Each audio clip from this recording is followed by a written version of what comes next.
మూతబెట్టి నిద్రపోవాలి. మర్నాడు అంటే శనివారం ఉదయం పూట ఆ అన్నాన్ని మూగజీవాల కుక్కలకు ఆహారంగా వేయాలి. దీనికి కారణం ఏంటంటే శుక్రవారం రాత్రిపూట పితృదేవతలు అదృశ్య రూపంలో ఇంట్లోకి వస్తారు.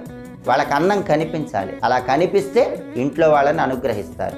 అప్పుడే లక్ష్మీ కటాక్షం కలుగుతుంది. అందుకే ఆడవాళ్ళు రోజు కాకపోయినా కనీసం శుక్రవారం రాత్రిపూట అయినా సరే ఇల్లంతా శుభ్రం చేసుకున్నాక గిన్నెలో కొద్దిగా అన్నం ఉంచాలి. మర్నాడు శనివారం దాన్ని మూగజీవాలకు ఆహారంగా వేయాలి. అలా చేస్తే పితృదోషాలు పోతాయి, పితృదేవతలు అనుగ్రహిస్తారు, లక్ష్మీ కటాక్షం కలుగుతుంది.